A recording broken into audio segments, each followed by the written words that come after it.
നിങ്ങളുടെ ഇഷ്ട പരമ്പരകൾ എക്സ്ക്ലൂസീവായി സൺ നെക്സ്റ്റ് ആപ്പിലൂടെ തികച്ചും ഫ്രീ ആയി. ഇപ്പോഴേ ആപ്പ് ഡൗൺലോഡ് ചെയ്യൂ.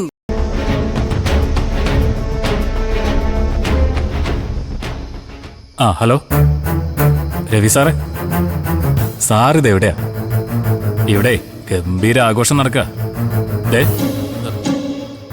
വേഗം എത്തൂല്ലേ? എന്റെ പൊന്ന് സാറേ, എന്നെ കൊണ്ട് മാത്രം പറ്റില്ല കേട്ടോ.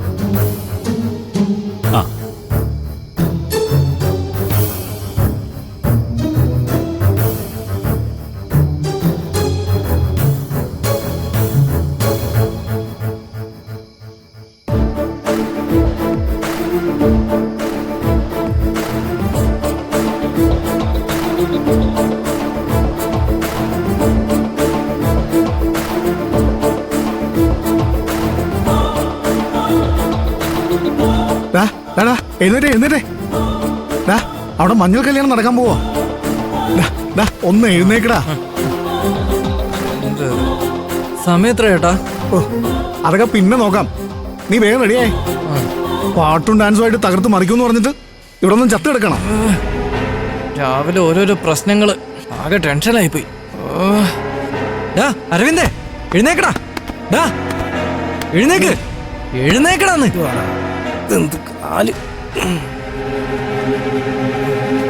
മഹേഷേ, ഒന്ന് എഴുന്നേറ്റേ. നിന്റെ മമ്മി നിന്നെ അന്വേഷിക്കുന്നുണ്ട്. നിന്നെ അവിടെ കണ്ടില്ലെങ്കിലേ അവരന്വേഷിച്ച് ഇങ്ങോട്ട് വരും. മഹേഷേ, നിന്റെ മമ്മി വിളിക്കുന്നെന്ന്. ഓ മൈ ഗോഡ്, ചതിക്കല്ലേ. ഞാനിപ്പോ റെഡിയാ. ചെല്. ചേട്ടാ, പ്രശ്നങ്ങളൊക്കെ തീർന്നോ? നമ്മളാരും കൈവയ്ക്കില്ലല്ലോ. മര്യാദക്ക് ചെന്ന് ചടങ്ങി പങ്കെടുത്ത ആരും കൈവയ്ക്കില്ല. അവിടെ ചെന്ന് വീണ്ടും വഴക്കുണ്ടാക്കാൻ നോക്കിയാൽ രാവിലത്തെ പോലെ ആവില്ല. ഇല്ല ചേട്ടാ, ഞങ്ങളിൽ ഒരു പ്രശ്നം ഉണ്ടാക്കില്ല. എല്ലാം നിർത്തി. അല്ലടാ അർജുനെ, എന്നോട് ചോദിക്കണ്ട, നീ നിർത്തിയാ മതി. ഞാൻ അപ്പോഴേ കൺട്രോൾഡായിരുന്നു. ശരി, പെട്ടെന്ന് ഇറങ്ങാൻ നോക്ക്. വാടാ, പെട്ടെന്ന് റെഡിയോ.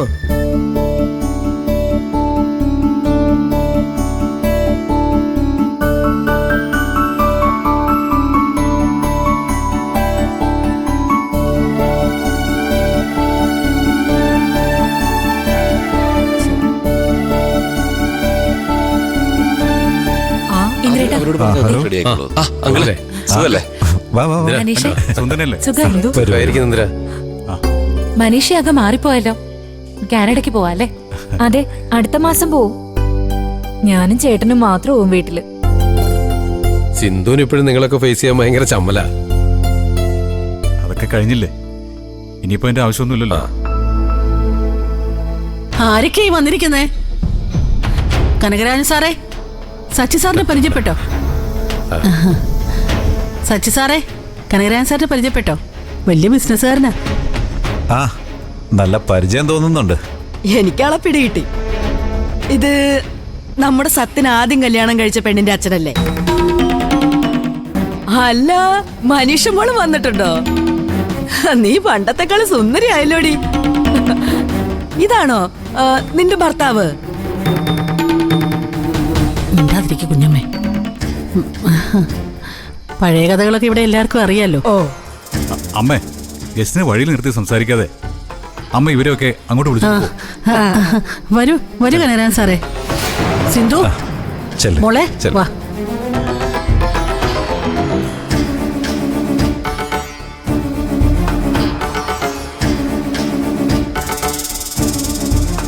എന്താ സച്ചി ഇതൊക്കെ? ആ രണ്ട് സ്ത്രീകളുടെ നാക്കിന് യാതൊരു ലൈസൻസും ഇല്ലല്ലോ. ഈ കല്യാണം കഴിയുമ്പോഴേക്കും നിന്റെ കുടുംബം നാണം കെടും. അത് വിട്ടുകളാമാവാ, അവരുടെ സംസ്കാരം അതല്ലേ. ഇതെന്തിനാ സത്യന്റെ ആദ്യ ഭാര്യനെയൊക്കെ കല്യാണത്തിന് വിളിച്ചത്? ഇപ്പൊ എല്ലാവരും ആയി. സത്യനെ ആദ്യം സ്നേഹിച്ചിരുന്നത് ചീരുവിനെ ആയിരുന്നല്ലോ. സുശീല സത്യന് വേണ്ടി പറഞ്ഞു വെച്ചത് പ്രതിഭയും. ഇപ്പൊ ആദ്യ ഭാര്യ കൂടി വന്നതോടെ കോളം തികഞ്ഞു.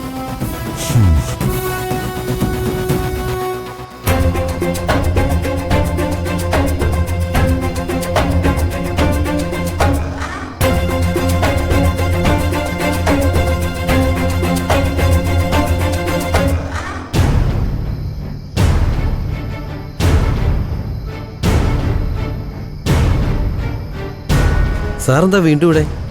അപ്പൊ എന്നെ ഓർമ്മയുണ്ട്. അരവിന്ദാക്ഷൻ വിളിച്ചിട്ട് ഫോൺ എടുക്കാതിരുന്ന എനിക്ക് വന്നല്ലേ പറ്റും.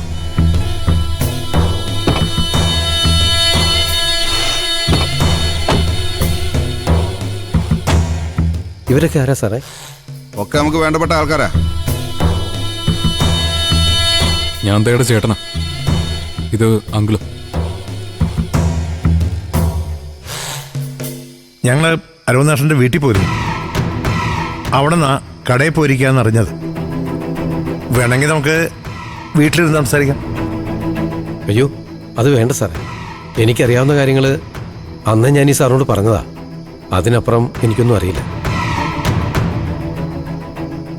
ഒന്നും അറിയില്ലെന്ന് പറഞ്ഞാൽ ഞാൻ വിശ്വസിക്കില്ല അരവിന്ദാക്ഷ. ഞാൻ ആന്റണിയുടെ ഫോൺ നമ്പർ ചോദിച്ച ശേഷമാണ് അരവിന്ദാക്ഷൻ എൻ്റെ ഫോൺ എടുക്കാതായത്.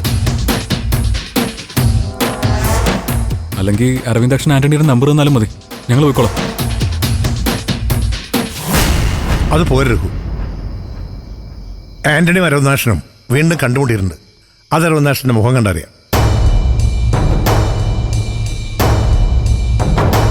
അതുകൊണ്ട് ആന്റണിയെ കുറിച്ചുള്ള വിവരങ്ങൾ അരവിന്ദാക്ഷൻ ഞങ്ങളോട് പറയണം, പറഞ്ഞേ പറ്റൂ. പറഞ്ഞേ പറ്റൂ അരവിന്ദാക്ഷൻ. ഇവരത് അറിഞ്ഞിട്ടേ പോകും. പറയാം സാറേ, എനിക്കതിൽ ഒളിക്കാനൊന്നുമില്ല. ആന്റണിക്കാ ടെൻഷൻ. അവനാ എൻ്റെ അടുത്ത് നന്ദുവിൻ്റെ അനിയനെ കൊണ്ട് വന്നത്.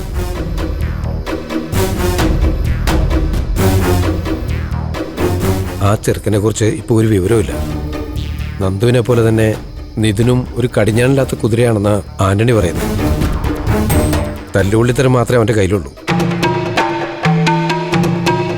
അവൻ്റെ കൂടപ്പുറപ്പിനെ പോലെ അവനും വല്ലയിടത്തും കയറി വല്ല ഏനക്കേടും കാണിച്ച് അകത്തായോന്നാ ആന്റണിയുടെ പേടി. അപ്പോ ഈ നിധിനാള് കാണാൻ എങ്ങനെ?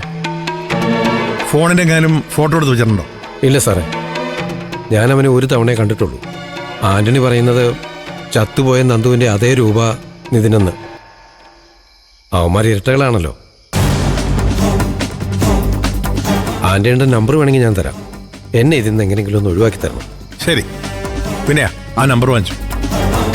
ഇനി നമുക്ക് അരവിന്ദാക്ഷൻ്റെ സഹായം ആവശ്യമില്ല. ആന്റണിയെ മതി. അരവിന്ദ നമ്പർ എടു.